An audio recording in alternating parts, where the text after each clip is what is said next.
Gospel according to Matthew, the 17th chapter. Glory to you, Lord. On the way to Jerusalem, Jesus was going through the region between Samaria and Galilee.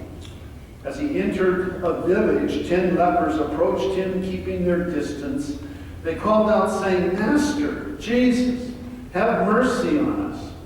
When he saw them, he said to them, "Go and show yourselves to the priests." And as they went, they were made clean. Then one of them, when he saw that he was healed, turned back, praising God with a loud voice. He prostrated himself to Jesus' feet and thanked him, and he was a Samaritan. Then Jesus asked, "Were not 10 made clean? But the other 9, where are they? Was none of them found to return and give praise to God except this foreigner?" Then he said to him, "Get up and go on your way, for your faith has made you well." The gospel of the Lord. Praise you, Lord. I invite you to be seated.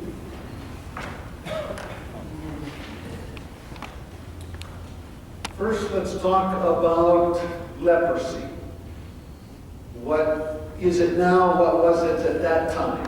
Leprosy is something that we still have in this world, not so much in the United States. Well, it depends on what your definition is, I suppose. But when we think of what leprosy is now, it's often found in India and some of those other countries like that, where the skin disease is so bad that fingers and toes fall off. That's called Hansen's disease.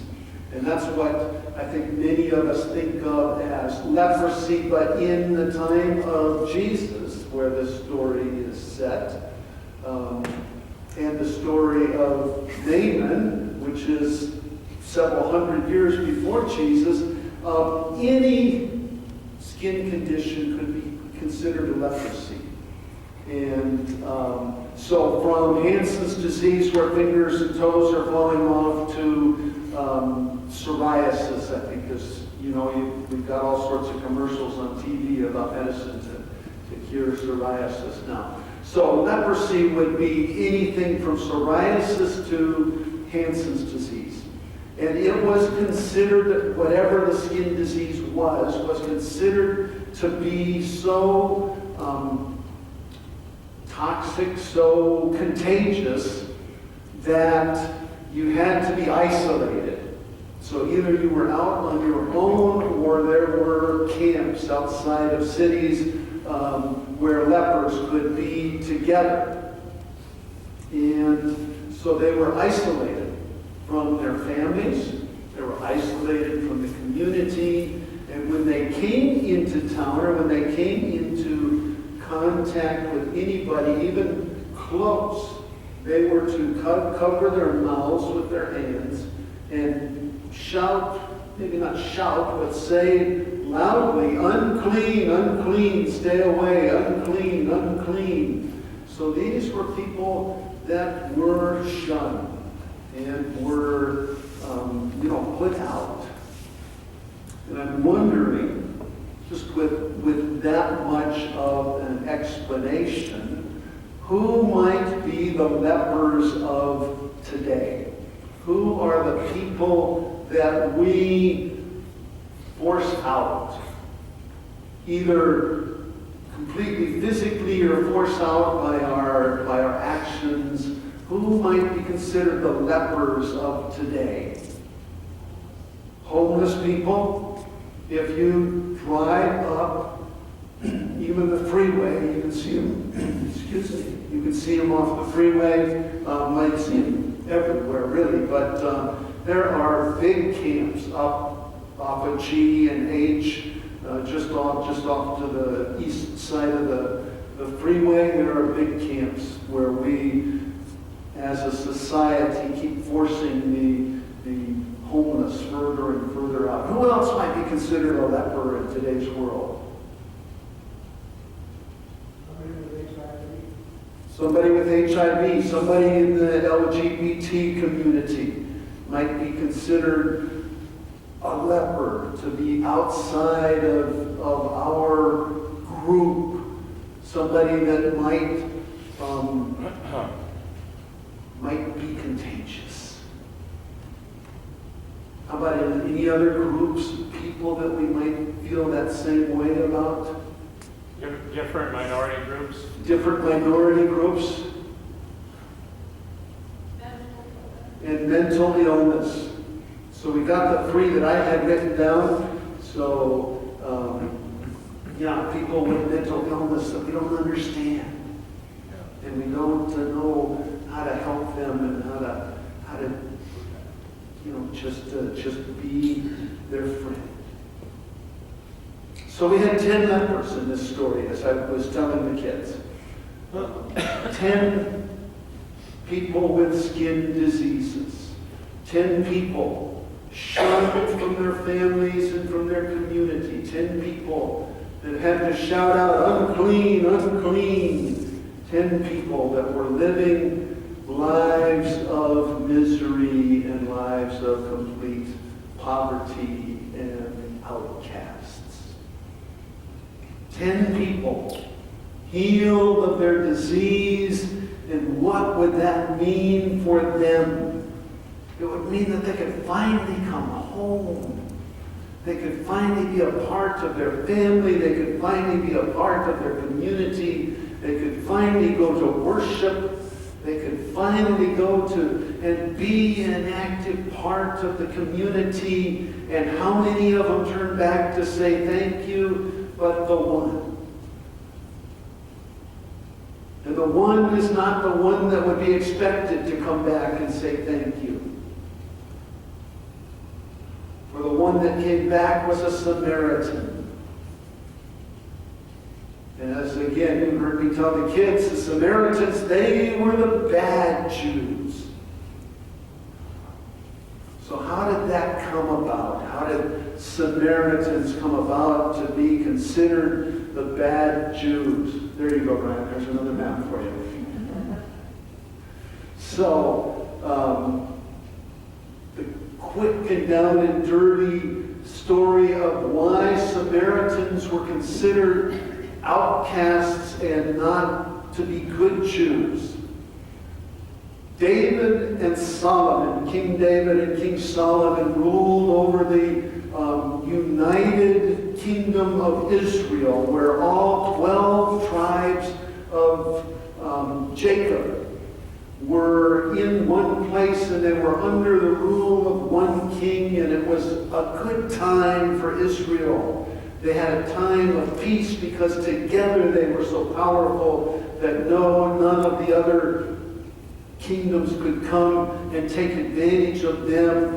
They actually even went out and conquered some more ground. But when Solomon died, Solomon had 2 sons, and he didn't want to, for all of his wisdom, he didn't think it was a good idea that one of his sons would be called the king of the United Kingdom. So he broke the kingdom into 2 parts and gave one to each son.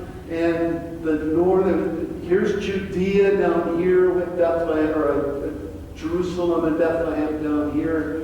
And then you can see Samaria is here in the middle. And so one of Solomon's son had the whole southern part of Israel, and the other had the whole northern part of Israel. And they began to think of each other as separate groups of people. And the northern tribe, now that they're separate, were susceptible to military takeover. And the Assyrians came down from the north, and they captured all of the northern tribes of Israel. And so the northern tribes of Israel, when they were captured by the Assyrians, some of the northern Israelites were taken off in captivity. But along with that, the Assyrians came into their territory. And they married. So the Jews, the good Jews, started to marry the Assyrians that came in, and now their intermarriages are considered blasphemous. You're not allowed, if you're a good Jew, to marry somebody that's not a good Jew. And so they had the intermarital or the interfaith marriages that caused concerns between the two groups. And then the Samaritans, see where it says Mount Gerizim right there? They decided that that was just as holy as Jerusalem and that they could worship God there just as well as going to Jerusalem.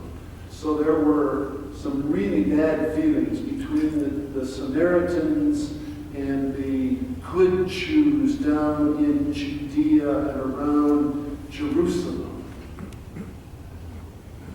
And then the other thing that we need to know in this quick history lesson is that those folks up in Galilee, this split between the two happened in the 10th century, 10 centuries before Jesus. Well, about 2 centuries before Jesus, these Galileans decided that they liked this kind of Judaism better. So they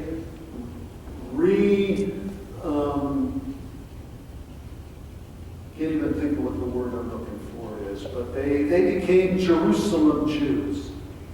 Okay, so they recanted the Samaritan stuff and they became Jerusalem Jews. And as we find out in several stories in the New Testament, that when they wanted to travel to Jerusalem, they wouldn't go through Samaria. They would cross over to the other side of the Jordan and walk down here in the land of the Gentiles to get to Jerusalem. So that's how they felt about the Samaritans. The Samaritans considered themselves to be Jews, but the Jerusalem Jews did not. So we have the story of a Samaritan that turns around to say thank you to Jesus. And before he does that, he praises God in a loud voice. And as long as we're talking about Samaria, we really can't ignore the other major story in Luke about a Samaritan, the Good Samaritan. You know, the man was traveling from Jerusalem to Jericho. He was set upon by robbers and left by the side of the road to die. And along comes a priest and walks on the other side. And along comes a Levite and walks on the other side. And along comes a Samaritan, the bad Jew. And what does he do? We know the story. He takes care of him. He pours oil and water on his wounds. He puts him on his own animal. In this picture, it's a camel. It could have been a donkey. But he puts him on his own animal and takes him to the inn, right? Where he cares for him for one night and then leaves enough money with the innkeeper to take care of the man that was left to die. And he says, when I come back, if you've spent more money than what I just gave you, I will repay you. So we have the two stories of the Samaritans.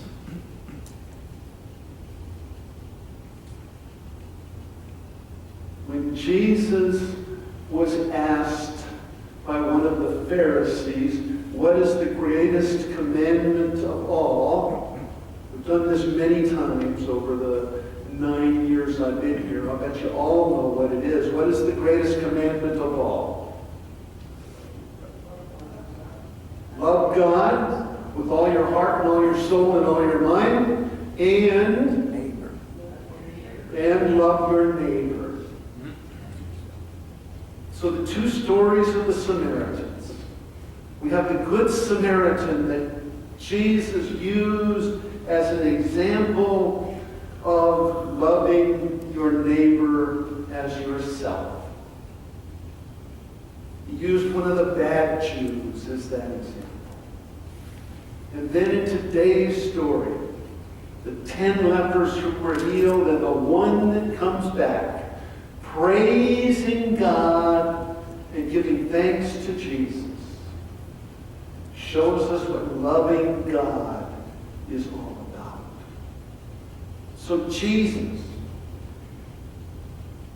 uses the two Samaritans to show us how to live a life of the greatest commandment.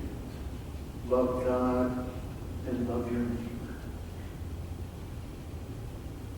We have recently gathered several times in the Living the Resurrection process and come up with, this is the one that we're highlighting right now, a core value statement. What we believe as a group comes from the core of who we are as Lutherans who happen to meet here at Lutheran Church of the Master.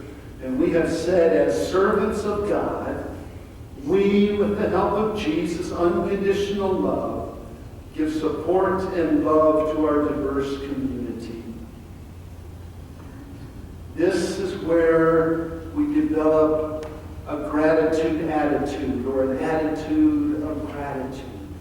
Like the Good Samaritan, like the Samaritan that turned around to praise God and to give thanks to Jesus for what he had been given. The gift of life is really what he had been given. And that's what we are given. And that's what we are called to share. So this week, as we go about our lives, as we go about wondering, how do I be a Christian in today's world? Can we look at these two examples from the Samaritans? The two examples of loving God with all our heart and all our soul and all our mind, and loving our neighbor as ourselves. Can we look at them and do the same? That's my prayer. Is that we will not cast out anyone, but we will love everyone. In Jesus' name.